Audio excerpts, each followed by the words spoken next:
कचौरियाँ तो आपने बहुत ही खाई होंगी, लेकिन ऐसी कचौरी आपने आज से पहले कभी नहीं खाई होगी। इतनी मज़ेदार और यम्मी कचौरी जब आप बनाएंगे तो ही आपको अंदाज़ा होगा। और जो टिप्स एंड ट्रिक्स आपको बताएंगे बीच बीच में, वो आप ज़रूर देखिएगा, वीडियो पूरी देखिएगा, ताकि आपको अंदाज़ा हो कि आपको क्या क्या ट्रिक्स अप्लाई करनी है जिसकी वजह से आपकी कचौरियाँ खस्ता बने। बहुत लोगों की ये कंप्लेन होती है कि उनकी कचौरी तो बन जाती है लेकिन वो फूलती नहीं है या वो खस्ता नहीं होती। तो आज आपकी सारी कंप्लेंट्स दूर हो जाएंगी। इस वीडियो को अच्छे से देखिएगा, एक एक स्टेप को अच्छे से फॉलो कीजिएगा, तो आपकी कचौरियाँ भी बिल्कुल बाज़ार जैसी हलवाइयों वाली कचौरी बनेगी। तो आपने क्या करना है, सबसे पहले मैदा लेना है 1 कप और आधा कप यानी 250 ग्राम। उसमें आपने 1/4 टीस्पून के लगभग अजवाइन डालनी है, हाफ़ टी स्पून आपने नमक डालना है और 1/4 कप के लगभग आपने ऑयल डाल के इस तरह से इसे मिक्स करना है आटे के अंदर। अच्छी तरह से जब आपने आटे में मिक्स कर दिया, तो अब आपने इसे थोड़ा थोड़ा सा पानी डाल के गूँथ लेना है। आटे को आपने अच्छे से गूँथना है और उसके बाद फिर आपने इसे रेस्ट देना है। तो ये कंप्लेन जो है आज के बाद आपको कभी नहीं आएगी। बहुत अच्छी कचौरियाँ बनती हैं, चाहे आप इसे प्याज से बनाएं। मसाला आप इसमें कोई भी डाल सकते हैं। आप आलू का मसाला डाल सकते हैं, दाल का मसाला डाल सकते हैं, चिकन का मसाला डाल सकते हैं, किसी भी तरह का मसाला आप इसमें डाल सकते हैं। हम इसमें दाल का मसाला ऐड करेंगे। मसाले आपने सारे सेम रखने हैं, लेकिन आपने क्या करना है कि सब्ज़ी अगर आपको बनानी है तो मसाले आपने सेम रखने हैं, सब्ज़ियाँ आप अपनी मर्ज़ी की डाल दें। चिकन का आपको बनाना है, मसाला उसका भी सेम रखिएगा, सिर्फ आपने चिकन ऐड कर देनी है। जैसे हमने आलू का बनाया तो आलू सिर्फ आपने ऐड करने और मसाला वही सेम जो हम रेसिपी देंगे वही आपने रखना है।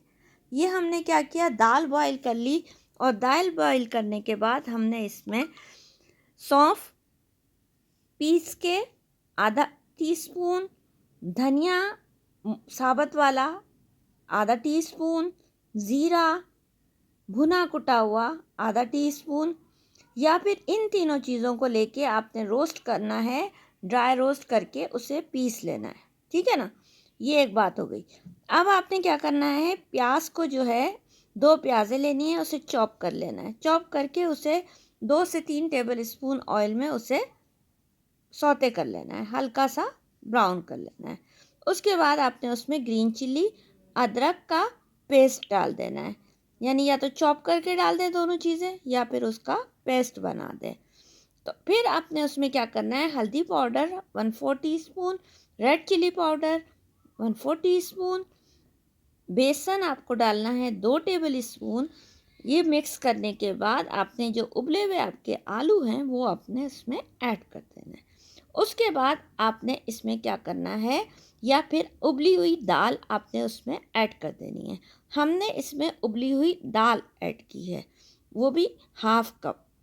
आपने आलू डालने हैं, आप आलू डाल सकते हैं, जो भी आपका दिल चाहे आप इसमें वो वेजिटेबल या दाल डाल सकते हैं। हमने चने की दाल ऐड की है। फिर आपने क्या करना है, इसमें सिट्रिक एसिड 1/4 टीस्पून डालना है और चीनी डालनी है आपने 1 टीस्पून। आखिर में चूल्हा बंद करने के बाद आपने इसमें 1 टीस्पून गरम मसाला और थोड़ा सा हरा धनिया ऐड करके इसको इस तरह से रोल करके बना लेना है। तो ये कचौरियाँ आपकी बन गई हैं और बन के अब फ्राई हो रही हैं।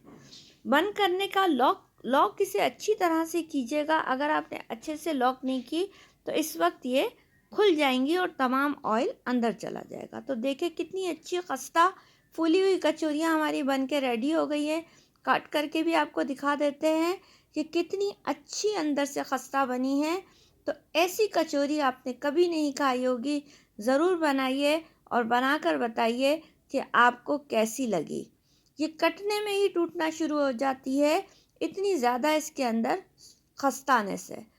तो खस्ता कचौरियाँ जब बनती हैं तो खुद ही दिल चाहता है कि बार बार ऐसी कचौरियाँ बनाई जाए और बार बार ऐसी कचौरियाँ खाई जाए।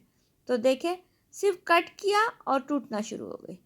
देखा, ये दाल अंदर जो हमने भरी थी वो कैसे अलग से दिखाई दे रही है।